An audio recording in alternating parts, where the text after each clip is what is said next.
Hello everyone, this is Caleb Simpson from ZeldaDungeon.net, and you are watching our video walkthrough for The Legend of Zelda Spirit Tracks. This is the boss of the Sand Temple / Desert Temple, and as you enter the boss room, walk towards the center and the skull will come to life, rising out of the sand and revealing its partially armored spine. It may not have arms, but who needs ligaments when you have a stylish hat, right? So overrated. Thus initiates the battle with SKELDRITCH / CAPBONE, the Ancient Demon. As the battle starts, its only attack is to open its lowest disc on its spine and shoot a boulder at you. Want to use the sand wand to raise a wall of sand to protect yourself. A single block of sand will slow it down, but 2 blocks of sand or more will stop the boulder in its tracks. You want to wand it over to one of the mechanisms throughout the room, then once you have a good chance, go hit the crystal switch with your sword. Now the boss will shoot 3 boulders at a time. You can either dodge most of them, capturing one of them, or you can hold still the entire time, capturing the first one, allowing the second one to destroy the first, and then quickly block the third one for you to use. Either way you choose, move the boulder onto the mechanism and strike the boss again once you get a good chance.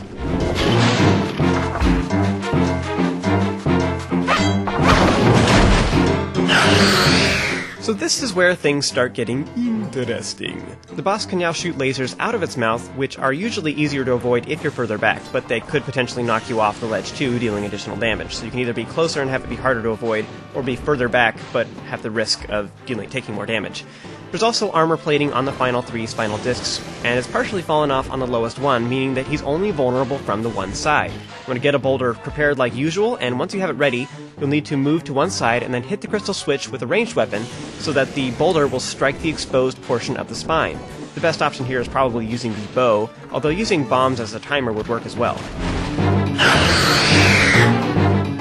With the final 2 discs, things start getting a little more challenging. The boss now shoots red boulders, which travel very quickly, and you'll need to use the sand wand to create at least 6 total blocks of sand to stop them, otherwise they'll just steamroll right through all your walls. As usual, he'll shoot 3 boulders at a time. He now has an additional laser attack, which will follow you for a while, and this one's actually easier to avoid in my opinion, especially at a distance. You just need to circle the area running as fast as you can. You cannot stop, otherwise you'll slow down and it will catch up to you and hurt you. Also, try not to get too close to your boulders while the laser is following you, otherwise the beam could disintegrate them.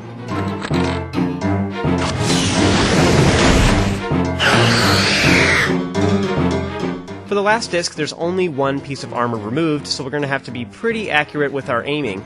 It now shoots 4 boulders at a time, so you'll have to dodge most of them unless you want to try, blocking the last few to keep yours alive, but because you need 6 blocks of sand, that's probably not very practical.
For this second phase of the battle, the boss is now reduced to just its skull, not having a good day. It will now hop after you, attempting to bite you. You want to run away and use the sand wand like crazy to try and surround it in walls of sand.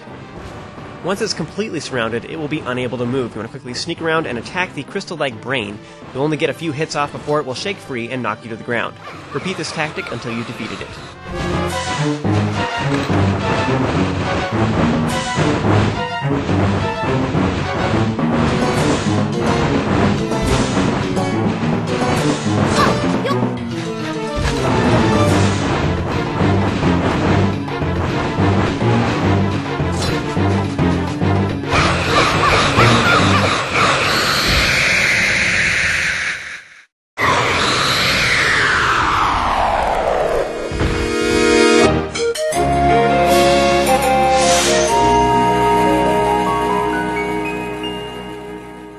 And that, my friends, is how you defeat the 6th boss of the game. After his explosion, the sand in the arena will drain, revealing some stairs, as well as a treasure chest containing the next heart container.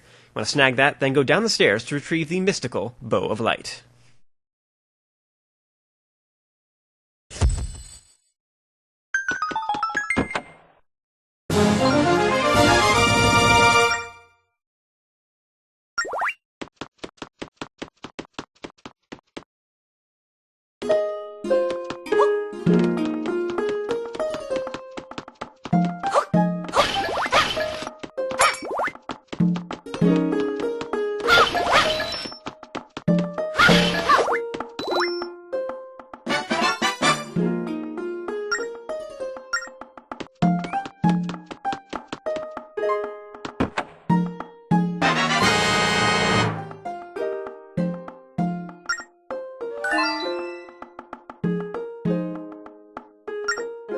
Before we are allowed to leave, we have to solve this quick puzzle as training to understand how to use the upgraded bow. Hold the L or R buttons just like usual, and now when you hold the stylus on the screen, the bow will charge up your arrows with light.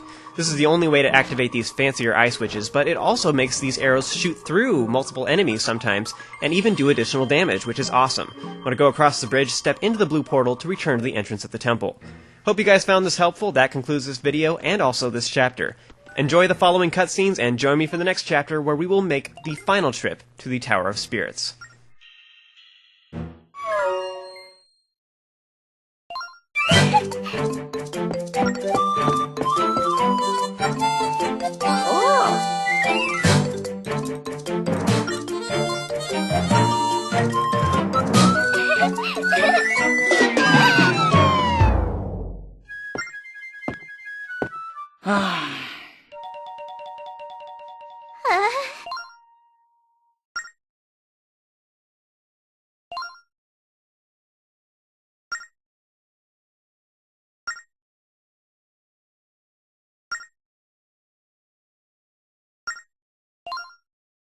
Oh?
Mm-hmm.